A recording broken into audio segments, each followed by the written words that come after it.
ఈరోజు సోషలిస్టు కూటమి రాష్ట్ర కార్యదర్శి ఆధ్వర్యంలో భారత రాజ్యాంగం 77వ దినం జరుపుకుంటున్నాం. వాస్తవానికి బాబాసాహెబ్ అంబేద్కర్ రాసిన రాజ్యాంగం ఈరోజు ప్రమాదంలో ఉంది.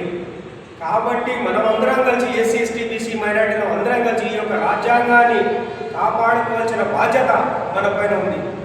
ఈరోజు బీజేపీ ప్రభుత్వం, కేంద్రంలో బీజేపీ ప్రభుత్వం ఉంది. ఈ బీజేపీ ప్రభుత్వం ఈ యొక్క భారత రాజ్యాంగాన్ని పక్కన పెట్టి మనువాద రాజ్యాంగాన్ని, ఆర్ఎస్ఎస్ విధానాలని అమలు చేయాలన్న ఒక ఆలోచనతోని, దురబుద్ధితోని ఈ యొక్క అధికారంలో ఉన్న బీజేపీ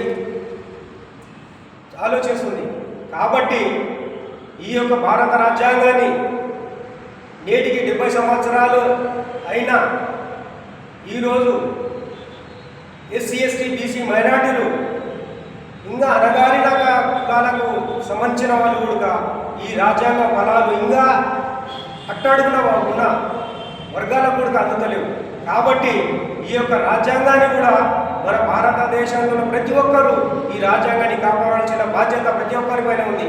ఈ రాజ్యాంగం ప్రపంచంలోనే అతిపెద్ద రాజ్యాంగం కాబట్టి ఈ రాజ్యాంగాన్ని చూసి ఇతర దేశాలు కూడా ఎంతో ఈ యొక్క రాజ్యాంగం రాసినందుకు బాబాసాహెబ్ అంబేద్కర్ ఆయన ఫోటోని కూర్చోబెట్టి ఇతర దేశాలను పూజించే స్థితిలో ఉన్నారు.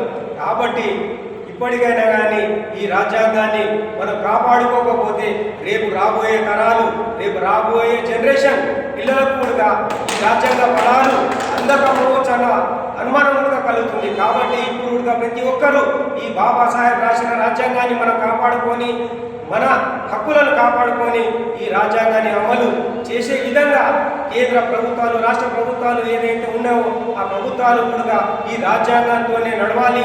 ఈ రాజ్యాంగంతోనే నడుస్తున్నాయి. కాబట్టి ఇప్పటికైనా కానీ ఈ రాజ్యాంగం రాబోయే తరాలు కూడా ఒక బాటగా నిలవాలని కోరుకుంటూ ఈ అవకాశం ఇచ్చిన అధ్యక్షుల వారిని ధన్యవాదాలు తెలుపుకుంటూ